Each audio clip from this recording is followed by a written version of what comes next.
Shoot. Yeah, shoot. Nick Smith is 20. Oh! He has an extremely rare genetic condition called primordial dwarfism, which means he'll always be the size of a 3-year-old. Doesn't like to lose. He likes to be like everybody else. I gotta check you now, okay? Okay. Nick's condition means he suffers with serious illnesses.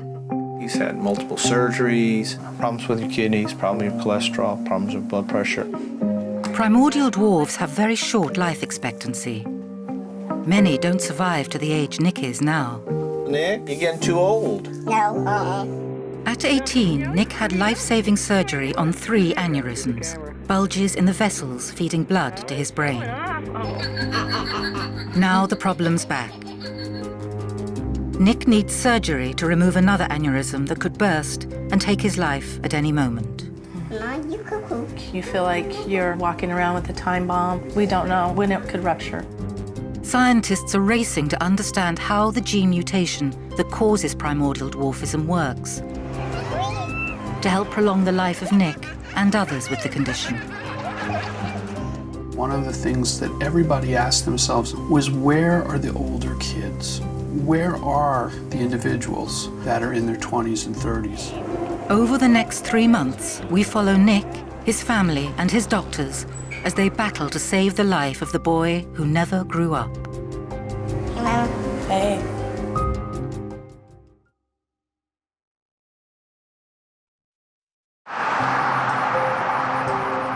Jefferson is a small city in the southern American state of Georgia. This ordinary place is home to an extraordinary young man. How are you? Good. Nick Smith is one of only a few hundred people worldwide born with a genetic condition called primordial dwarfism. Measuring less than 3 feet in height and weighing under 2 stones, Nick is the same size as a healthy 3-year-old. Lot of nail. Lots of nail, huh? But Nick is almost 21. Now, hold on. And he's not just physically small. That's your size, huh? Yeah. Nick has learning difficulties, which mean he'll forever see the world as a child. We'll have to plan a new one. Hello, puppies. Say hi to Nick. Girl. Yeah. Should get you? SpongeBob Mad Nick is the apple of his mum's eye. Nick is such a happy person. He's priceless. He's precious. Boom. He's great. Boom. He keeps everything still like I had a child that never really grew up. You want to look at your pictures? Yeah. You love pictures, don't you? Shelley realized early in her pregnancy that Nick was going to be small. Who's that? That's you in an incubator. I'd had an 8-pound baby before, and I knew what it felt like to have a child growing and kicking. And with Nicholas, I never really felt like I was really getting big. Yeah. They had to put you in a little baby doll carriage because you were too small, and they pulled you out to do your feedings and changes. Feeding? Yeah, and they had to clean out your bed. Poop? They couldn't hold you there. Yeah, and then they had to clean your diaper. When he was born, he was 2 pounds 4 ounces, 12 inches long. He had personality. He was alert, and I knew when I saw him that we were going to be all right. That? Yeah, I finally get to hold you. You happy, Mom? I was happy. I am happy. Yeah. You gonna eat your eggs? Yep. Come on. We finish up and we gotta go. Yeah. When he was born, Nick was a medical mystery. Because there was no test to confirm what my son had, we probably didn't find out really what Nicholas had until he was about 10 years old. Happy birthday, sweetie. Nick was finally diagnosed with microcephalic osteodysplastic primordial dwarfism, or MOPD2. The essential characteristics of somebody with MOPD2 is that they were born small, they stay small, and that they have small head circumferences, small heads. In general, their proportions, that is their trunk size relative to their limbs, is pretty proportionate. You're ready to go, aren't you? And when they're fully mature, their length is equivalent to about a 4-year-old, and their head circumference to about a 5 to 6 month old. Nick's tiny head means his vocal folds and larynx are also miniature, creating a high-pitched voice. Very good. What are you doing, crazy? Older brother Travis and younger brother Levi grew up watching Nick struggle every day. The fact that Nick's the middle son and he didn't turn out like we did, I was after him and I came out to be normal. There's always a question on my mind that it could have happened. That could have been me, just like him. You can't get me. Yeah. Nope. Yeah. I always joke around and say me and my brother stole the tall genes before he could get them, so it's definitely a little ironic just because the whole family's, you know, very tall, and I don't know how that happens, honestly. Nice hit. Almost got the cat. You want to go get it? You want to go get it and throw it to me? By avoiding the genetic fault, Nick's brothers have sidestepped the long list of medical problems that he's had to endure. Throw it. Good throw. Hi, Nick. All right, Nick, you ready? Let's see how tall you are. Nick has had 8 major operations, ranging from correction of curvature of the spine to hip surgery. Got your feet all the way back? I got my eye on you, you know. New issues can arise without warning, so he's constantly under medical supervision. I gotta check you now, okay? Okay. Stand up straight for me. Bend over, touch your toes. All right, why don't you put your clothes on? Okay. There you go. Hey, Peter. I've known Nick since he came home from the hospital after he was born. And Nick has had a lot of significant problems over the years. His problems, you know, stem probably more from his primordial dwarfism than anything, but he's had multiple surgeries, problems with your kidneys, problems with blood pressure. He's had major spine surgery. His most significant problems now are probably his aneurysms.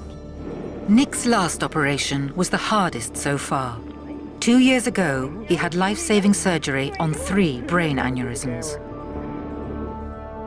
An aneurysm is a bulge in the wall of an artery, here feeding blood to the brain. If the aneurysm bursts, blood leaks into the brain, which can cause a stroke and be fatal. Is he getting exercise these days? Well, he was doing the keto until Right. the aneurysm. Right. So a lot of Now doctors have discovered that Nick has another brain aneurysm and needs major surgery, or he could die. So in the last 2 years. In a fortnight, Nick and Shelley will travel to California for an operation they hope will save his life. Well, we have to go out there and see some special people. They're gonna talk to us when we get out there about doing some things for us. We're fine. But I'm gonna be there with you no matter what, okay? Yeah, don't leave me. I won't leave you. I'm there to take care of you.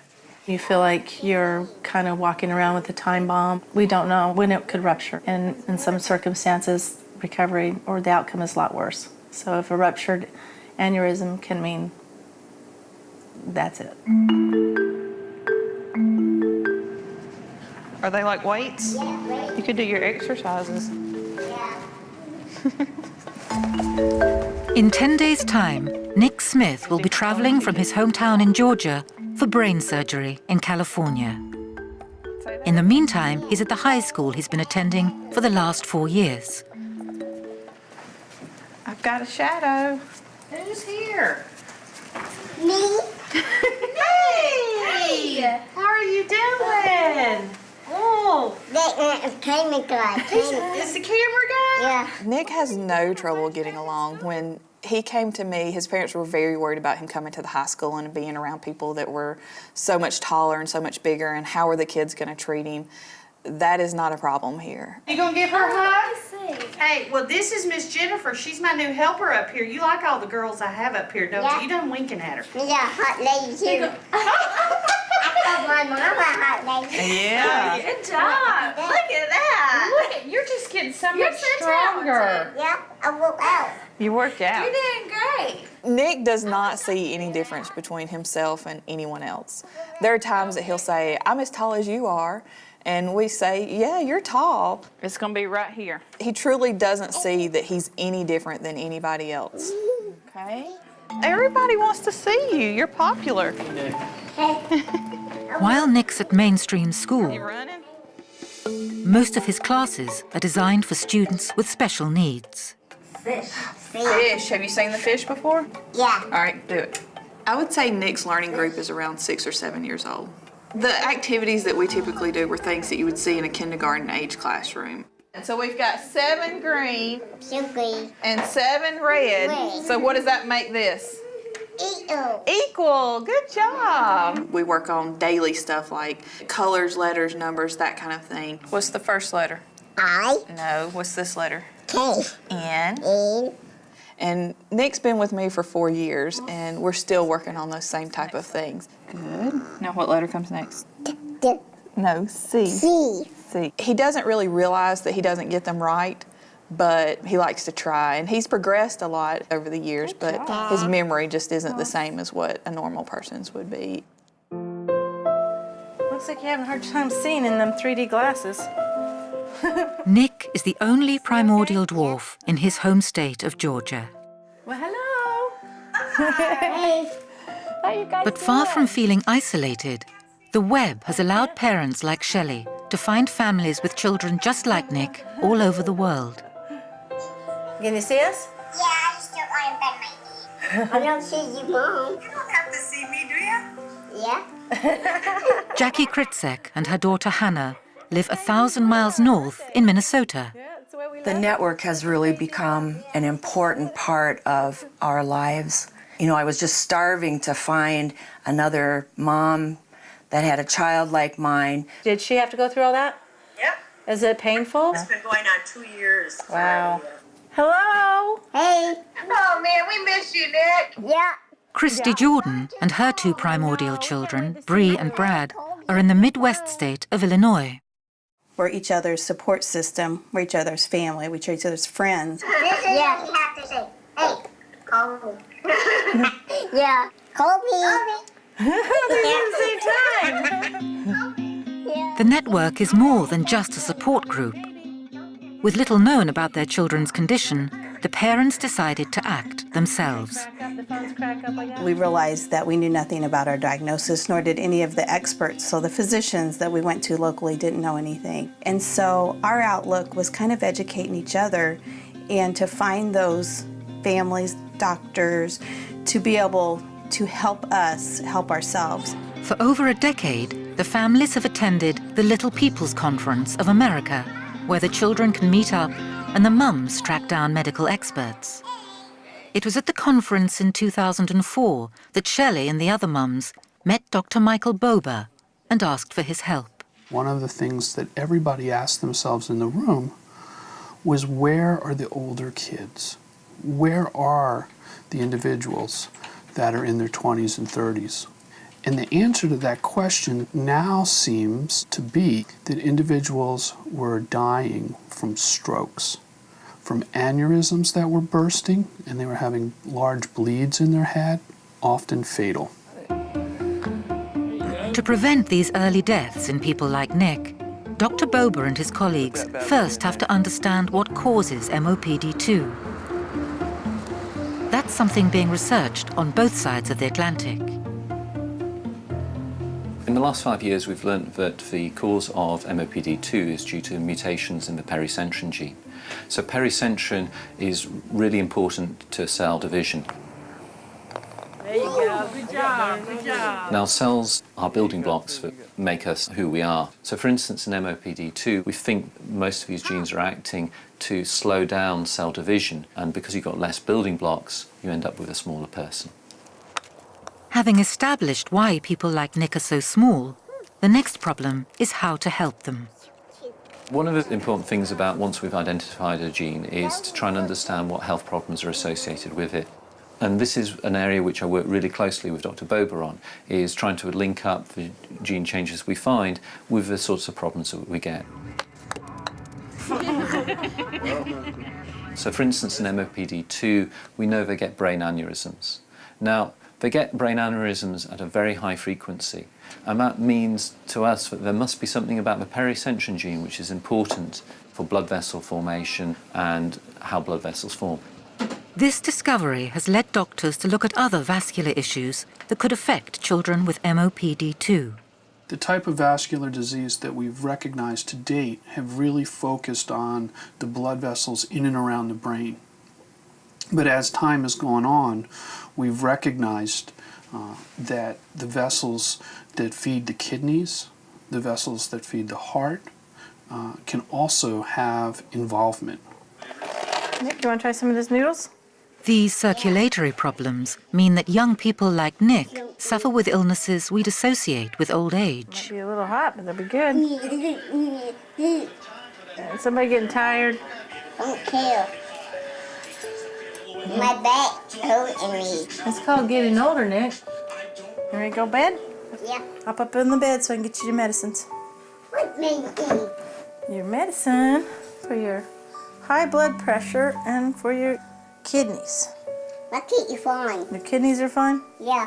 It just seemed like when he turned 18, it was the high blood pressure, the kidney failure, the aneurysms. Now it's the cholesterol, and now we're facing another aneurysm. So it's almost like an 18-year-old is really going through an 80-year-old body. You okay? You okay? Oh man, gee. Yeah, I thought something wrong there, didn't you? Feel it. I think it's just time for rest. Not too hot? No. You like the? You like that? You like that? Getting you cuddled up good? Yeah. Cold my feet. Yeah, it's getting cold out there, isn't it, night? Night, Mom. Okay, sweet dreams. Don't let them big bugs bite. Yeah. 4 days before the big operation. All right, Nick, Yeah? let's go do it. Here, come here. Hold my hand. Nick needs his vital signs measured and blood tested to check he's healthy enough to undergo surgery. I don't want to. If you don't think about it, it won't hurt his dad. Don't hurt me, T. She won't. She'll be real careful. I'll try not to. All right, right there. Oh, darn it. That's where you're hiding all your blood, baby. Here, hold my hand. I know. With his aneurysm surgery imminent, Nick's previous operation is preying on Shelley's mind.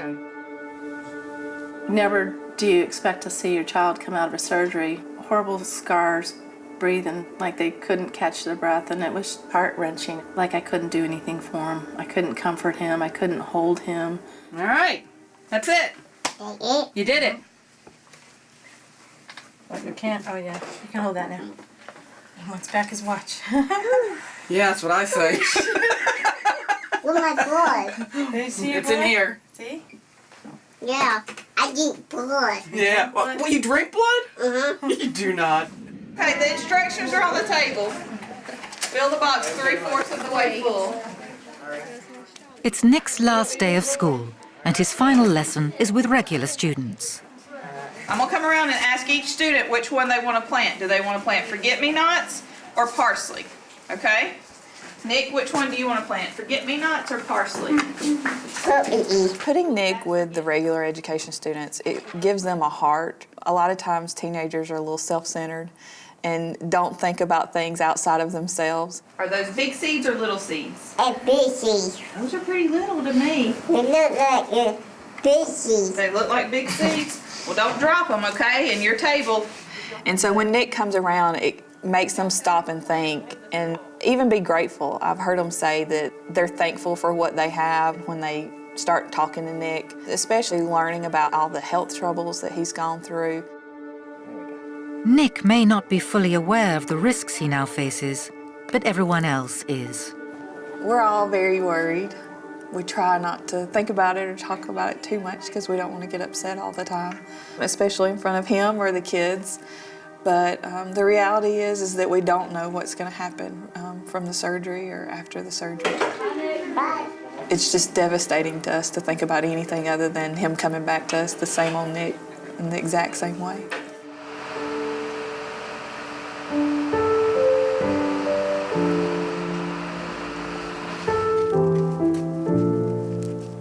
Today's his last day of school. We'll be leaving to California on Saturday, so we're gonna let him stay from school tomorrow. He has, I think, some sense so that there's something going on. He's had a lot of tests done lately, so he wonders why the needles and why the poking and testing, and he hears us talking about it. You know, I'm getting a little bit nervous. This trip is huge. It's a major medical procedure to help save his life, and unfortunately we have to go through it.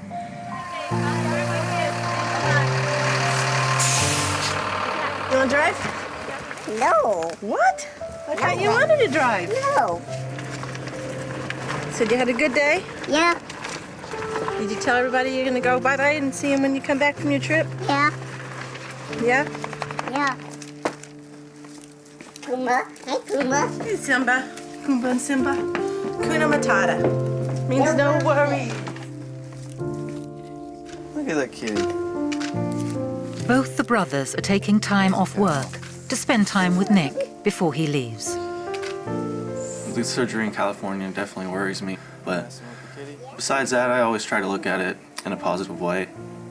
Never really try to focus in on what could happen, or that, you know, if it doesn't go to surgery, something worse could happen. So that's the way I try to look at it.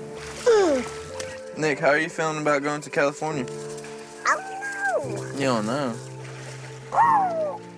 I think it's better that Nick doesn't know what's going on, just because in his own mind he's having fun and he doesn't have to worry so much and be like under pressure, and he just lives the happy child life.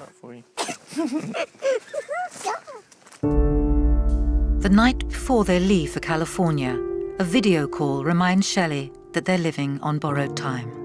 It breaks my heart. Breaks my heart too. Jackie and Hannah have some devastating news about the unexpected death of one of Nick's younger primordial friends. No, we're really not sure what he's actually passed away from yet. We've got to wait for the autopsy report. All of us in the back of our minds are, because of what we're hearing, our risk factors and knowing what our kids already have. And then for you to be going through this with Nick now, that has got to be, you know, just so hard for you. Oh no. Hey, up top. What's about it, heaven? Nick died. Hey. He says he's in heaven. Well, I hope he surgery goes down.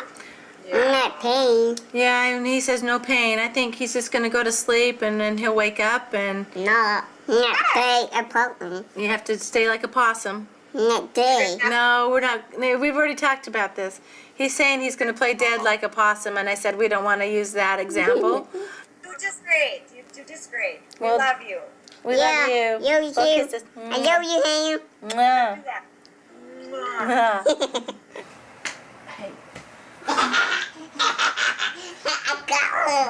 I got my mom. You ready?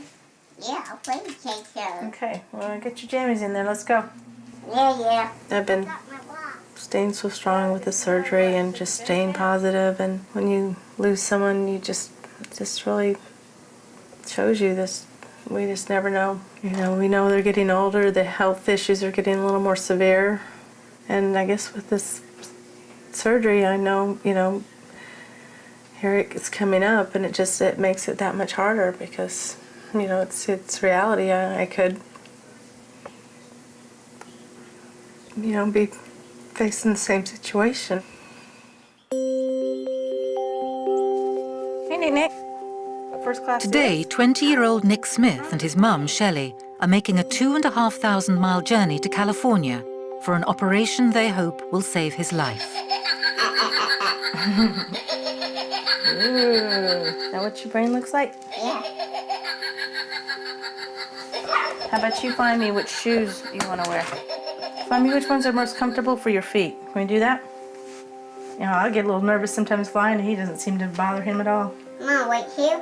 But you don't like to sleep on the plane, do you? No. Never. Any operation on the delicate body of a primordial is dangerous, but brain surgery raises the stakes even higher.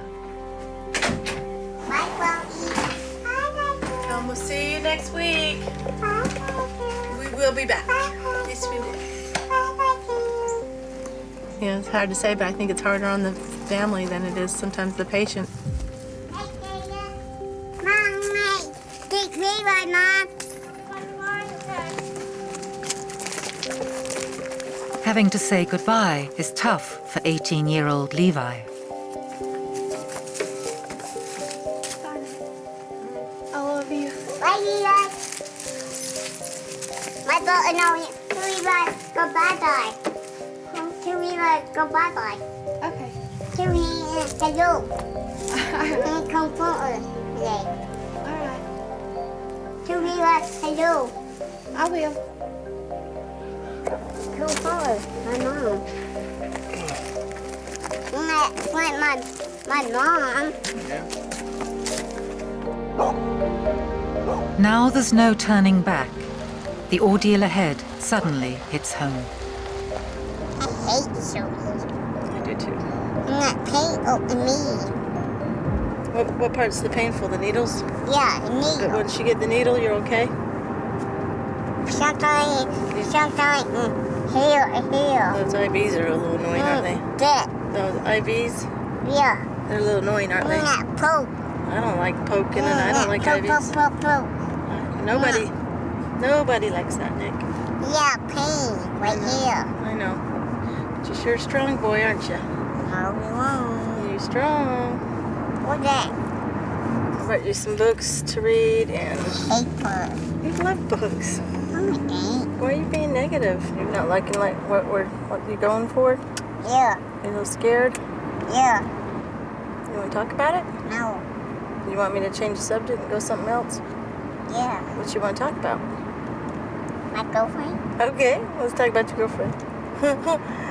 You sure light up when you talk about your girlfriend, don't you? Yep. Who is she? Oh, Carly. Hey, Carly. Mom, Do you think she knows you? Yeah. She does? Yeah. How does she know you? 'Cause I hang out with her. You do? Go see. You spend the night at her house? Yeah. Really? All day night. Nick's surgery in California will be on an aneurysm, a dangerous bulge in an artery feeding blood to his brain. The size of the aneurysm means it could rupture, causing a fatal brain bleed at any time. You see here on this vessel that is the left carotid artery, we have this ballooning of the vessel wall that constitutes a brain aneurysm. It's a weak spot on the vessel that makes this person more prone for brain bleeding. Surgeons will perform an endovascular coiling procedure, where tiny loops of platinum are packed inside the aneurysm so the blood clots, closing off the bulge. That means going in through Nick's groin. Through the groin, we have the natural highways that are the blood vessels, navigating under X-ray guidance all the way to the inside of the aneurysm. And then we can go inside the aneurysm and fill the void with these little, very soft platinum wires, as you can see here, very soft, and create a bird's nest that will induce clogging of the aneurysm and prevent further bleeding.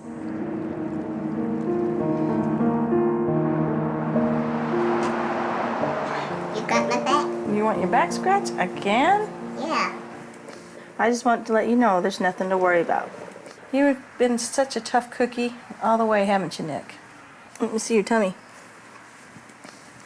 Remember this one? This is the first surgery they did when you were a baby, just to try to put a tube in your stomach to help you eat. Yeah. We were at a water park one day and a little boy came up to him and saw the little tube. He said to his mom, "Look, Mom, he's inflatable."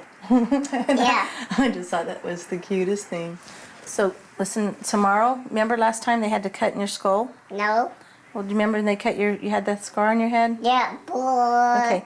Cut my brain. They're not going to do that to you tomorrow, okay? They're not going to do that. All they're going to do is put you to sleep, and you won't even know, but they're going to fix a little spot in your head while you're sleeping. So when you wake up, it's going to be all over with. What TV? And you can watch all the TV you want. Eat Krabby Patty. And you can eat Krabby Patties, macaroni, eggs. As soon as you're up feeling better, you get out of the hospital, and we can go back home. Mom, you cuckoo. Cuckoo for Nicholas.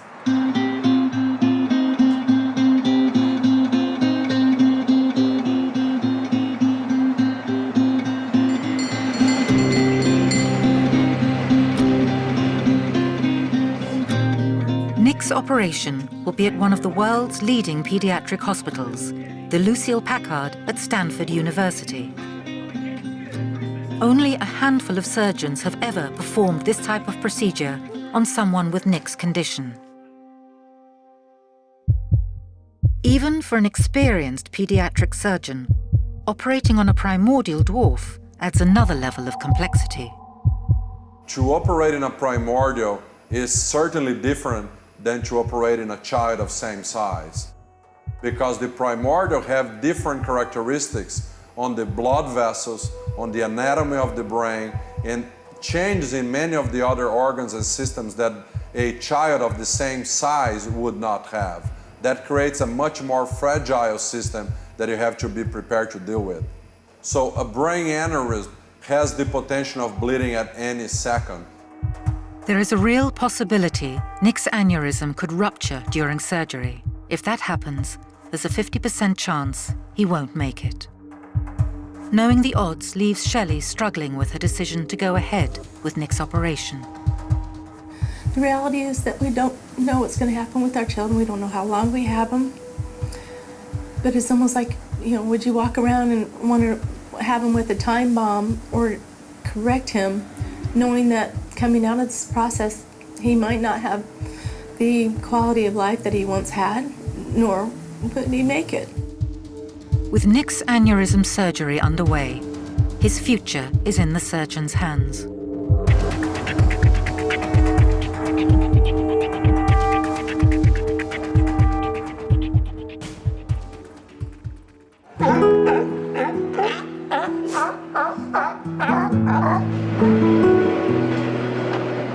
Okay, this is Nick. We're breaking out of the ward today. Come on, let's get out of here.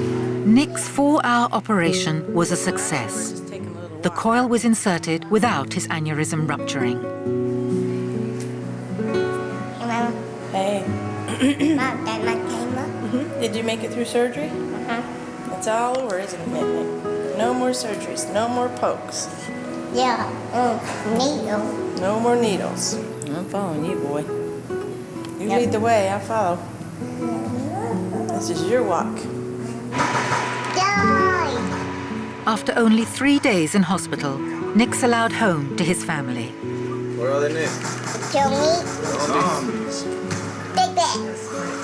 Dad, come get me. Coming, Nick. Oh, yeah. I got shotgun, Dad. After the surgery, Nick, he actually jumped right back to normal, just like Nick always does, and it's just lucky for us, but it's great. It's now a month after Nick's surgery. Shelley and Nick are flying to Minnesota. After everything that we've been through, my goal is just to enjoy life, and me and Nicholas, we're gonna go have a lot of fun and just embrace every moment that we can together. You all right back there? All right, good. What makes him happy is he's a funny person. He understands fun and laughing and cutting up, and that's the healthy part of life. For us to be able to spend some time and share a trip together and put all that stuff behind you for a week, that's what we're looking forward to. Their friends from the network are coming from around the country for a surprise celebration for Nick.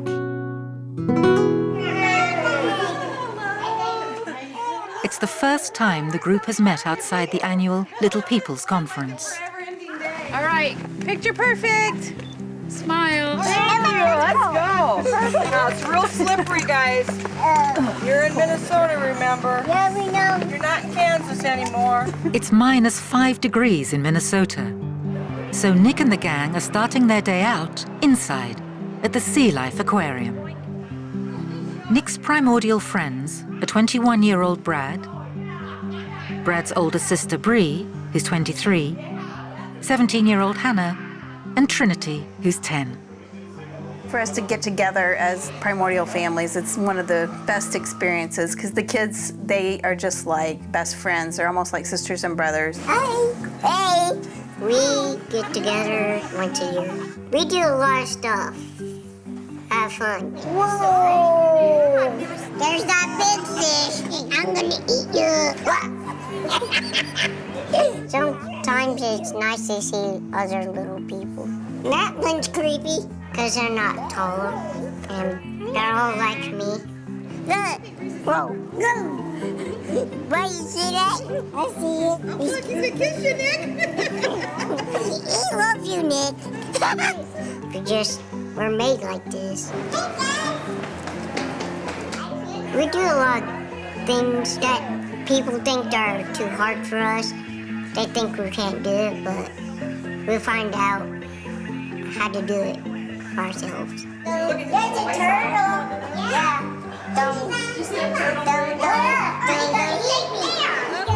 As a special finale to the day, there's a surprise for Nick. He's finally going to meet his hero. Hey, Bumblebee. Hey. I see you. One of our things is we want them to live their lives to the fullest and have every dream or hope that they can have come true. Mama, look. So that they live while they're alive and they live and feel important. I would like to do a celebratory toast. I want everybody to raise their glass and just say, here, here. Here, here. We love you, Nick. We love you, Nick. For all of the mums, it's important that the children celebrate while they can, because the harsh reality of their lives is never far away. Yeah, don't hurt me. How special is that? Each parent has to make a decision of how open they are to discuss the realism of their illnesses, the outcomes, the treatments. Well, for Bree and Brad, we've always been very upfront. It's still only like 90 over 64, so I don't think you should probably take it again tonight. And to me, it empowers them to take care of themselves. Tonight all you have to take is this one. It helps them understand why they go through mundane testing, why they take multiple pills, why they have to go to the doctor 5 states away. It helps them be that person to pave the way for the next little guy. I was very worried about Nick going to surgery. Me too. I think he was pretty nervous. I would be nervous. I had my surgery. I was pretty nervous.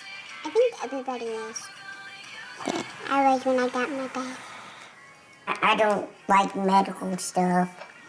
I just don't like anything with surgeries or anything. I don't want to be no doctor, that's for sure. For the children, understanding their condition doesn't make accepting it any easier. It's really sad because we lost one of our kids. Makes me sad. For Hannah, that is kind of put into perspective for her. They were my age, Mom, and they're not with us anymore.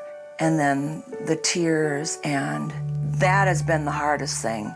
And what we have to say is that, we don't know how long you're gonna have. None of us do. We're all human beings. God has a plan for all of us. So we're just gonna live each day like it's our last day. But not just you, we're all gonna be doing that. We each have today, we're not promised tomorrow. Here, see my hooker? Can I see it? Nick doesn't have the same level of understanding as the rest of the group, and for his friends, that's a good thing. I don't think he really thinks about it. I think he just does what he needs to do and have a good life. And be funny. Be really funny at times. He's always happy. He's always happy. Nick and his friends are doing well for now, but the big question remains, how can their short lives be prolonged? The holiday to Minnesota gives Nick and his friends a chance to hang out with people who are on their level. See that, buddy? Mm-hmm. It's probably, not a good idea for him to have the CAT scans.